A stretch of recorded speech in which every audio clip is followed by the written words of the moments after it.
शुरू करते हैं सिंधु घाटी सभ्यता या फिर हड़प्पा सभ्यता। तो ये भारत की सबसे पुरानी सभ्यता है जो लगभग आज से 5000 वर्ष पूर्व विकसित हुई थी। ठीक है, अब सवाल उठता है कि इस सभ्यता का पता कैसे चला। तो 1857 में कराची और लाहौर के बीच रेल पटरी बिछाने का कार्य चल रहा था। तो उस दौरान जब खुदाई की तो उसके नीचे हमें ईंटों की कुछ बनी हुई संरचना दिखाई दी और फिर उत्खनन शुरू हुआ। तो बाद में ये हमें हड़प्पा और मोहनजोदड़ो जैसे नामक दो शहरों का पता लगा। ठीक है, इसे हड़प्पा सभ्यता भी कहते हैं क्योंकि सबसे पहले जो उत्खनन हुआ तो वो हड़प्पा नगर का ही हुआ था।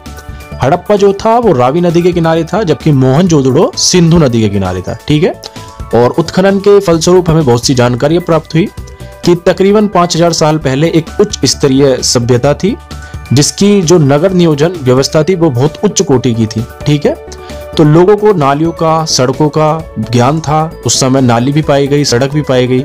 और फिर एक सबसे महत्वपूर्ण बात ये थी कि 5000 साल पहली जो ये प्राचीन सभ्यता थी ये एक नगरीय सभ्यता थी। ठीक है, यहाँ 2 मंजिले घर थे, ईंटों के मकान थे, पक्की सड़क थी और आपका जो वहाँ के ये पूरे नगर था वो ग्रिड परियोजना में था। ठीक है, मतलब सड़क एक दूसरे को समकोण पर काटती थी, है ना। तो आप अंदाजा लगा सकते हैं कि कितनी उच्च कोटि की सभ्यता रही होगी वो।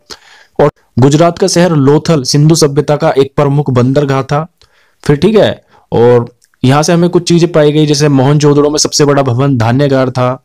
विशाल स्नानागार मोहनजोदड़ो में है। कांस्य से बनी नर्तकी की मूर्ति मोहनजोदड़ो से प्राप्त हुई। फिर हमें उत्खनन से यह भी पता चला कि सिंधु अर्थव्यवस्था का जो ताकत थी वो थी कृषि और पशुपालन। ठीक है, यानी कि उस समय कृषि होती थी आज से 5000 वर्ष पूर्व सिंधु घाटी सभ्यता में, और पशुपालन भी था लेकिन कृषि मुख्य था। ठीक है, कार्य था।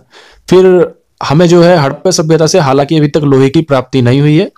सिंधु सभ्यता के लोगों ने सबसे पहले कपास का भी उत्पादन किया था। ठीक है, अब ये सवाल उठता है कि इसका अंत कैसे हुआ। तो इसके बारे में कोई एक मत नहीं है। कुछ का मानना है कि बाढ़ से, अकाल से इसका अंत हुआ, और भी कई थ्योरी इसके पीछे है, लेकिन जो मुख्यतः ऐसा माना जाता है कि बाढ़ और अकाल के कारण इस सभ्यता का विध्वंस हुआ था।